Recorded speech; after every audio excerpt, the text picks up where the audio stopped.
Well, good morning or good afternoon, everybody, wherever you are joining us. Oh my gosh, be ready. We're going to have a little fun. My name is Casey Cunningham. I have the most amazing guest, and you'll understand why they're so amazing in just a moment. But first, I've got Bryan Outlaw 6 Price. He is a lieutenant colonel. Did I get that right? I'm sorry, retired lieutenant colonel. Retired lieutenant colonel. Stanford PhD. Talk about a resume. The reason he's here is the wealth and breadth of knowledge he has in the leadership realm, because he was the former executive director of the Leadership Institute for Seton Hall University. And yes, I'm going to add in, and I know you don't want me to put all this part, but let's just talk a former attack helicopter pilot, Army strategist. And yeah, so and the big one, award-winning leadership development expert. So let me just say, welcome to you. And then there's Dan. Oh, no, I'm just kidding, Dan. Because how do you follow that, Dan? It's hard to follow. I'm used to it though, but yeah. Listen, on my screen, you're at the bottom. So you're sort of under. No, I'm just messing with you. So, that's appropriate. I'm okay with that. No, man, you are the man. I mean, when I look at your resume, I'm thinking, how in the world did God give me these two amazing men to help me in building an amazing leadership program? But Dan, I look at you going, okay, former executive leader with Learning Tree International, Verizon Business, MCI, AT&T, author. I'm just like, how did I get you, man? I mean, co-author of Organizational Change Management for Dummies. I need to read that one, by the way, or I'll just call you. There you go. But I mean, you've hit so many different industries, which is powerful because you've seen it all. And you've had the privilege, I'd say, right, having firsthand knowledge of watching leadership from every level. So today, I just wanted to bring you guys together to discuss transformational leadership. What does it look like? What is it? What's leadership right now? We're in a really unique place in the world. I think there's this huge opportunity to pour into people, because when you build leaders, you build people and you build companies, which means you build success.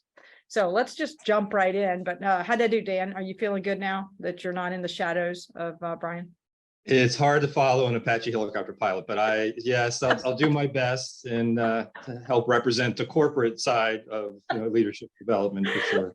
Okay, listen, I'm just going to be passively asking y'all questions. I'll jump in as well. But when I think about what Zenix is bringing to the market, for those of you who don't know us, welcome. We're a sales, leadership, and performance company, and these two gentlemen have had a major impact on Zenix, as they have helped in building a leadership program. So you're going to hear behind the scenes some things that occurred, as well as their opinion, but hopefully will impact, if you already have a leadership program, some things that you might want to consider. So why don't we just jump right in, Dan, and let me ask you, why did we I tasked you with, let's build a transformational leadership program. Let's look at the market and where are the gaps.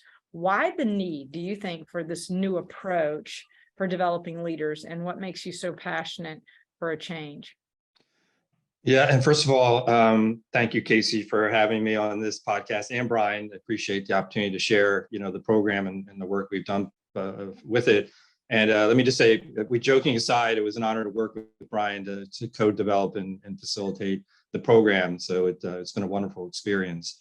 To your question, I think you said it at the beginning that a lot has changed in the world. A lot has changed in the corporate market. And going back, making fun of my background, but looking at the different companies and verticals that I worked within, we saw a lot of the same challenges, right? People tell me all the time, oh, that doesn't apply to our industry and our vertical. But when you see the challenges across leadership, it really does, right? It's very applicable. And for years, so many people took the same approach to developing their leaders. They saw a need, they put them all in a classroom, very lecture-based or facilitated, and put a lot of money into it, or just brought them together for team building events and called it leadership development. And what we saw over the years was it was ineffective. It was not delivering the results of what you're looking for, the outcome you're looking for in leadership. It's teaching somebody a new skill, but then when they go back to apply it, they revert back to leading the same way they were. And with all the changes in the world, pandemic and post-pandemic and the great resignation, now I think it's called quiet quitting, right? All those factors taking place, leading the same way isn't going to get us there. It's not going to get the results that an organization or a CEO or a business is looking.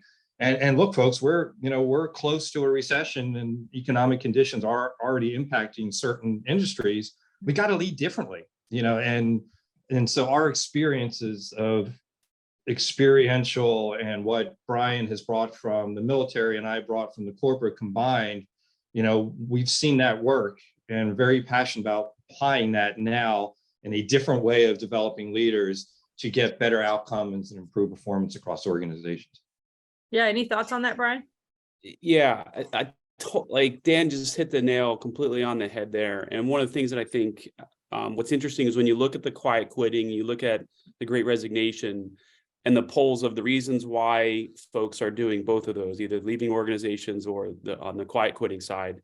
What's really interesting is that most of those variables in those polls are leadership related.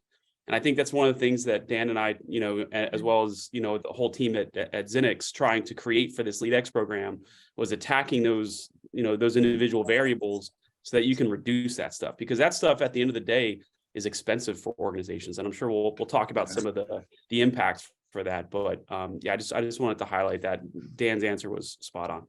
Yeah, and Bryan, if I could add one piece, and you and I have talked about this, Bryan, when we were building it, that so many of the programs, that are out there from leadership development versus LeadX are focused on leadership skills, right? Another skill for the tool belt, right? That you can help leaders go manage their business, and that's needed, right? There is a need for that type of skill set, but very little is leading with the human element, putting humans first and treating employees like humans.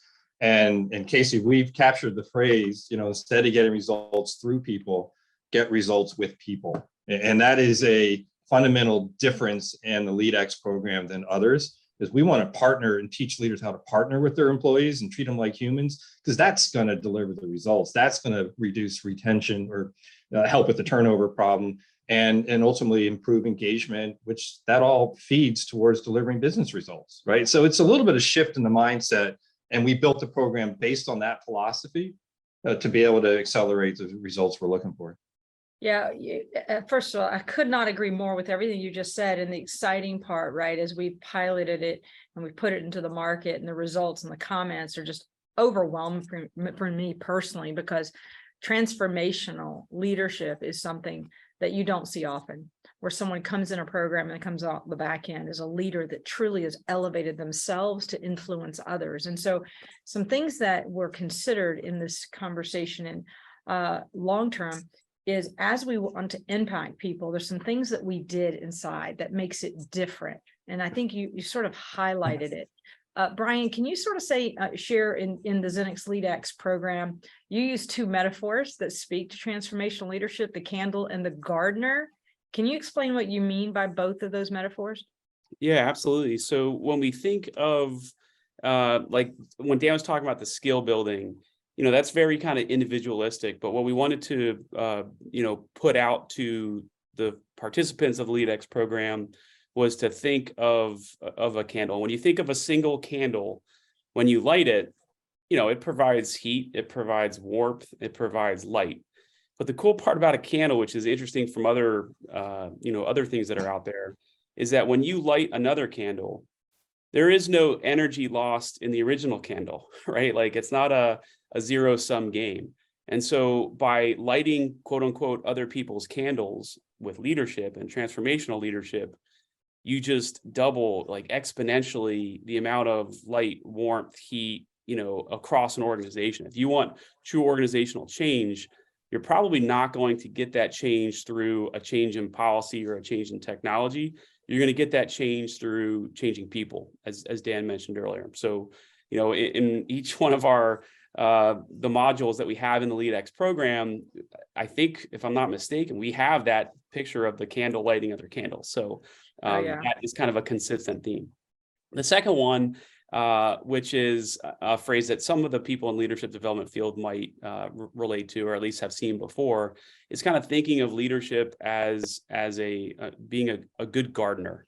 And when you think about good, planting a garden, you just don't plant the garden and then walk away, and 6 months later, it just magically bears whatever you're trying to grow there. You have to tend your garden. And so when it comes to leadership, it's not like as Dan mentioned, you learn this tool and then you're done, or you sit through a leadership talk and now you're a leader. No, you actually have to reflect. You have to go tend that garden. And so I think of leadership through that lens, where some of your, in your garden, some places are getting more light than others. Some areas might require more water or food than others. And some areas might have some weeds that you have to take care of. And if you don't consistently tend that garden, I don't think you're going to have the type of culture that you want in your organization. I love the visual that you just shared about the candle, and that is so representative of what we're doing. When you consider all leaders have some kind of element of light to them, they should, right? And that's our goal, is to make sure that they have the light. So if you can sort of picture, I love the visual that you just gave me with the candles lit, right? And you've seen other people go, well, I need to light the candle and I'm out of matches, but I have one candle lit, and you just lean over and light. But it didn't take away. And when you just said that, anybody listening, if you are a leader right now, you have to ask yourself, are you a light to everybody around you? Are you able to help them magnify themselves? Because then they become a light to the next person. So how do you build great companies? You build great leaders, because they technically influence every aspect of a company. But it's interesting to me, as we look at the economic times that are in the market globally, a lot of uncertainty that's happening, but it's going to require leaders to actually elevate at a whole different place. And without a foundational part of being a transformational leader, you're really going to be challenged, right? You can have skill set, you can have been through leadership programs. And as I shared with the two of you when we were building it, is, hey, I don't want to me too. There's tons of leadership training out there. It has to be transformational. It has to be where you come out understanding the significance of who you are as a person, the significance of you as a leader, and the significance of influencing your team. So let me ask you, what are you seeing today that's holding other companies back in leadership that we sort of took into account in this conversation? Yeah, I think there's different parts of the LeadX program that, and what was really fun for me is Dan comes at it from being an expert in the sales field. Also, you didn't mention in his opening, he is like a world-class mountaineer, equestrian leadership. Like, there's a lot of amazing things about Dan that I learned so much from. But when you look at, I think, things that are holding a lot of leaders back right now, I think mindset is one of those. And, this is an area where I try to spend a lot of my time playing. I've worked with junior leaders, but I also think you have mindset issues with leaders, mid-level management that are being promoted for the first time, or even C-suite individuals that might feel uncomfortable being in that position. And there's this thing called imposter syndrome out there, right? That I think individually it affects people because it makes them play smaller and makes them lead smaller than they would otherwise. But what is really interesting to me, which I don't think is has been evaluated very well, is when you take that imposter syndrome and you put it at scale and what that does to an organization. If people are afraid to say, I need help, or, I've screwed something up, I need some assistance, then I think the organization writ large is going to suffer in terms of innovation, problem solving.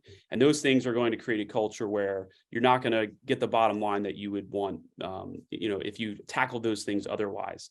And I think mindset and that imposter syndrome is something that is holding a lot of companies back. And we really address that in a deep way. Dan, your thoughts? Yeah. First of all, Brian, I'm going to get you on a horse. So, be careful with that equine learning. It's still hey, when you do it, can I be there with a glass of wine watching it happen? Oh, absolutely. We're gonna film it and put it all over social media. So we're gonna have some fun with that. No, I agree 100% with what Brian said. The mindset, to me, is number one as far as a barrier or something holding leadership back today. I would add to it, maybe it's another form of mindset, but self-awareness. I mean, to really have the awareness about how you impact your employees, how you make decisions. Every decision has a consequence, good or bad. And to do that, we talked about at the beginning of the session before we joined with the audience about being in the present moment. As a leader, you have to be in the present moment and aware of what you're doing, how it's impacting your employees, and be intentional about those decisions. I think, Bryan, is a word that you use, intentional, that I've taken on now to use. That'll make a difference in your employees. Look, we've got employees that live in a world of fear, uncertainty, and doubt.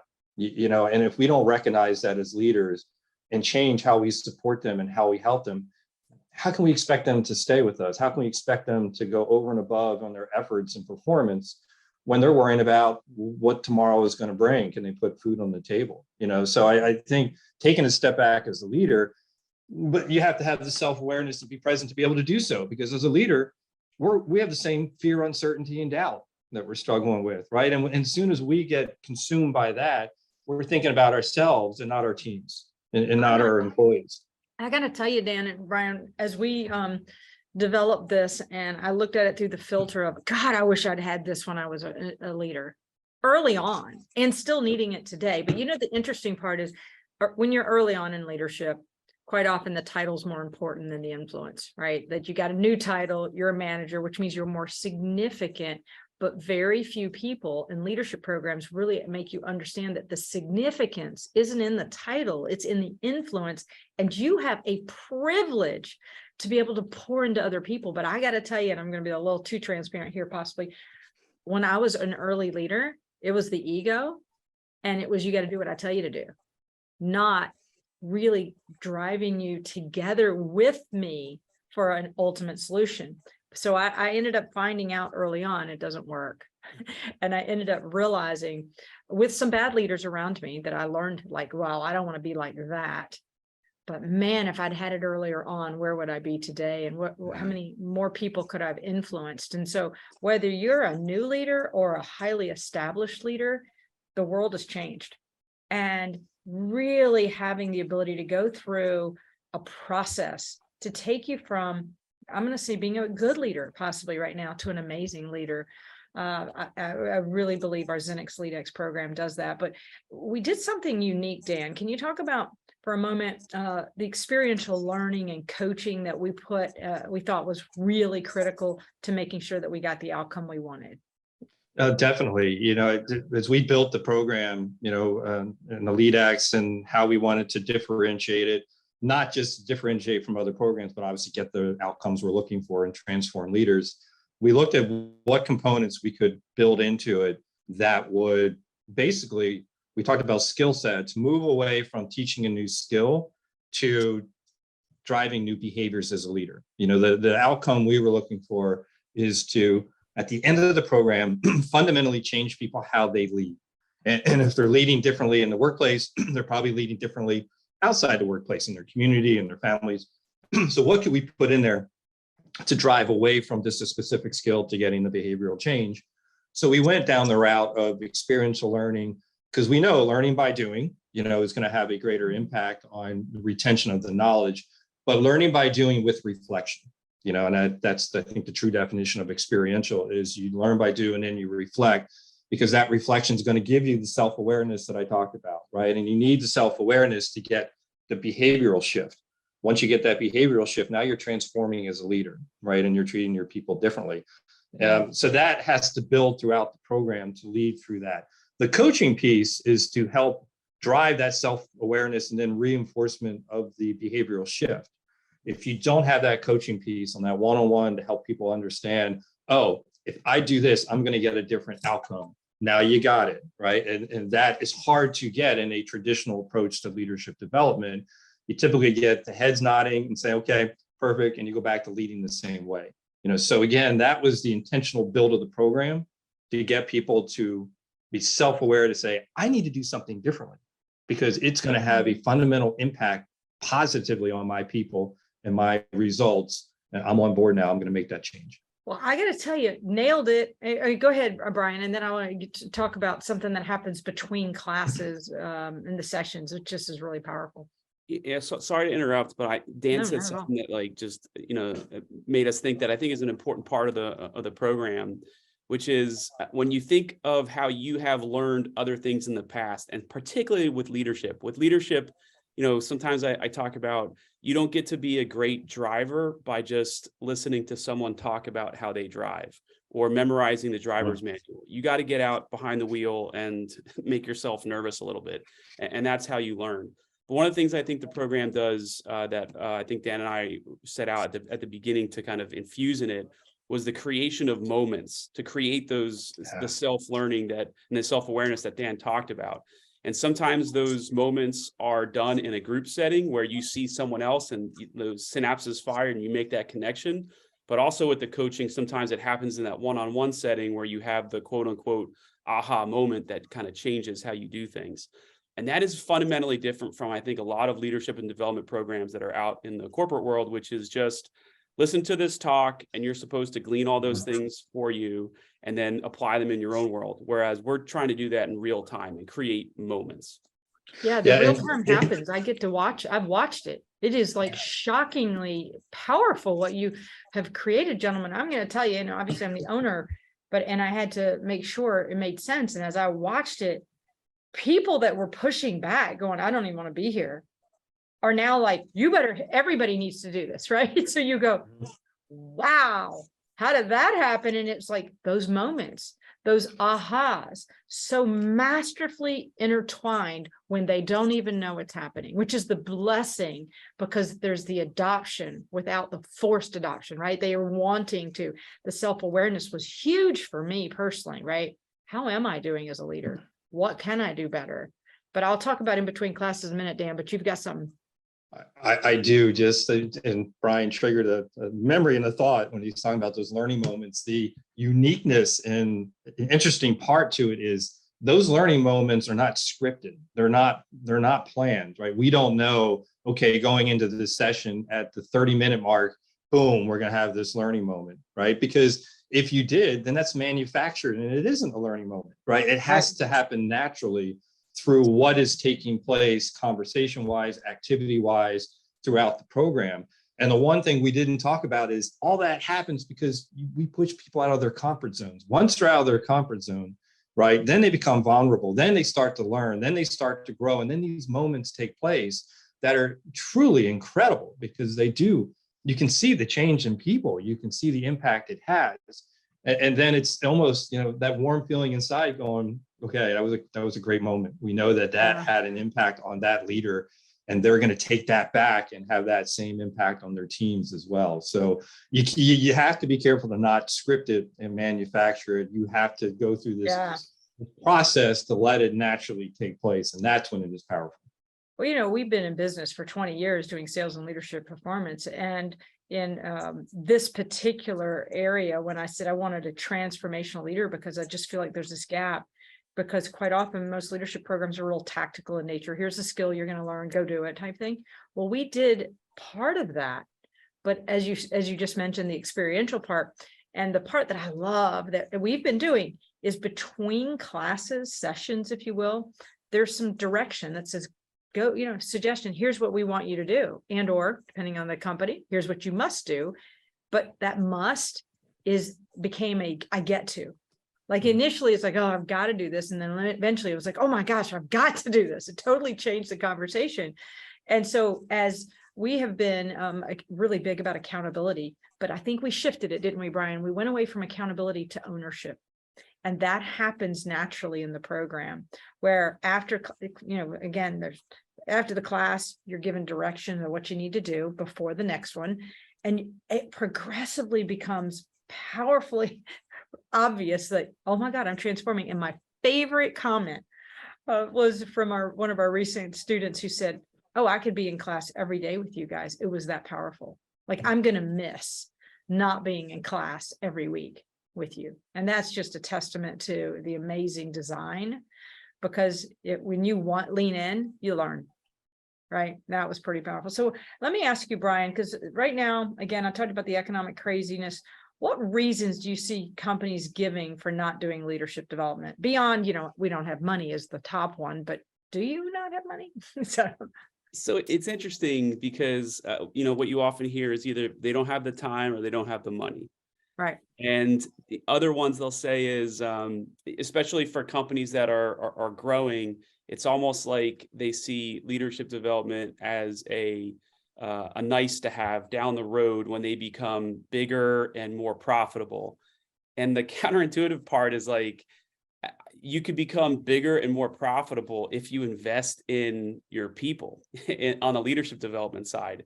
And so when companies say like, I don't have the resources in order to spend on leadership development, I say you can't afford not to. Right. Like those are the biggest areas where you're going to move the needle, in my opinion. And I know all of us are leadership nerds on here, and we're all completely biased when it comes to this sort of thing. But I feel like those two are not good, good reasons.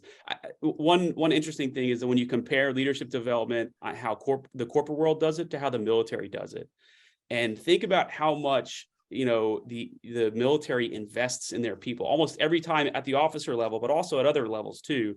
Every promotion you get is essentially they send you back to the schoolhouse or to some place to go get additional leadership development. And this is after hundreds and hours of that. And so to be honest, I think that is the gap in corporate America where you can make the most difference. And organizations talk about improving their culture. Again, you don't do that through another 10 pages in your HR manual. You're going to do that through developing leaders and having those leaders, those candles, light other candles in your organization. 100%. Dan, your thoughts? Yeah, so my experience with the different industries that I've worked in, and leaders, it's consistent across all of them. Leaders fall into this trap, right, where they're living quarter by quarter, day by day on how they manage their business. The finish line is the end of the quarter to hit their booking targets, their revenue targets, their EBITDA targets, whatever it may be. And because of that, they're extremely reactive and just figuring out each day, well, what do I need to do to get through the quarter? And then when that quarter is over, we wake up and we do it again. And when you have that mindset, how can you possibly look at strategically investing in your leadership team or your people, because you're not going to see results by the end of the quarter. That is a journey and a growth to develop your team, but you have to get out of that hamster wheel, but just constantly day to day getting to the end of the quarter to be more strategic, to say, hey, next year we're going to have a growth strategy for our business. Do I have the right skill set in my leadership team to execute on that? It's a very simple question, but if you stop and ask that, you'd be surprised on what the answer might be. But no one's asking that question because they're just got the head down at all levels of leadership trying to deliver on the quarter. And the other part to it, I can't take credit for this. I think it was a Simon Sinek interview that he did, but he interviews all these executives and they say, people are very important to us. Our leaders, we're going to invest in them. What are your priorities? Well, my priorities are product development, it's customer experience, it's number 3 is people. Well, if they're that important, how is investing in your people number 3 on your list, right? If nothing can get done without them, why do we keep ranking them so low on the priority list for an organization? Why do we defund learning and development and leadership programs if that's what's required to execute on a business strategy? Because we're not looking ahead as leaders. We're looking at today, tomorrow, and the end of the quarter. I can guarantee you right now, as this is being recorded, we are November 10th, almost every leader is thinking about how many days left in the quarter because of the holidays that I'm going to be able to get to the targets. How many are actually proactively thinking, what about next year? What about my talent? What about, do I have the right leaders in place to execute on what the strategy is going to be for next year?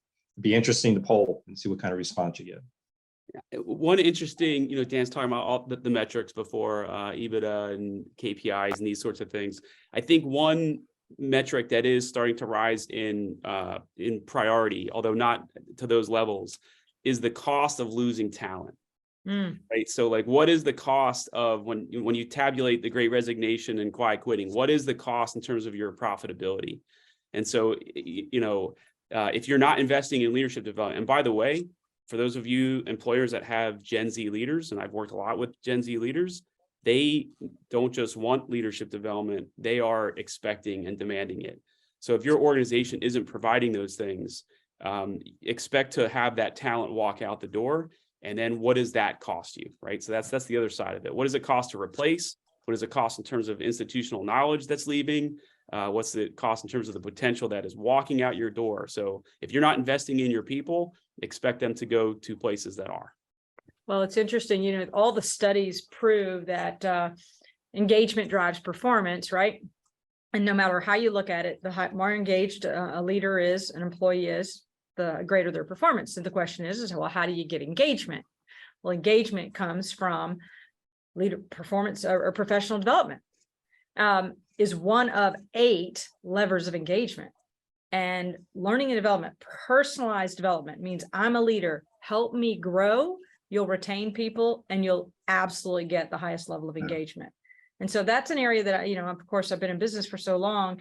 I see people, where do you cut whenever times are tough? Typically marketing and training, right? That's the 2 elements that you cut, which, quite frankly, when you think about training people, that should be the one area that's always preserved, because that's the future.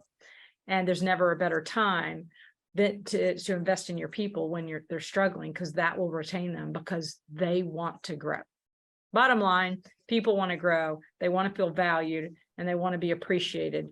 And when they feel valued and appreciated as leaders, especially, then that just cascades down. So I don't know, is there anything else you guys like to add? That's a quick snapshot into the minds and the brains of the men, and I'll say lady, behind the scenes, that's helping in building a transformational leadership program that we know does not exist, that is truly powerful. And to see the way in which these leaders come together in this, and the impact and the real-time impact they're having on their people throughout the program, is just a real blessing and an honor to be able to bring that to the market. And I just can't say thanks enough for your expertise, your insights, the wisdom that you provided, and the desire that you guys wanted to have on other people with me. And I just really want to thank both of you for your time today, and for sort of sharing behind the scenes the thought process of how we built our Zenix LeadX program. Thank you, guys. Y'all have a blessed day. All right. You're making a mark on the world. Thank you, Casey, for the opportunity. And Dan, always fun working with you, brother. Yeah, thank you, Casey, for the opportunity and the partnership and the ability to be able to share our story. And of course, Bryan, it was an honor to work with you, and hope we can do more in the future. So thank you. Thank you, guys.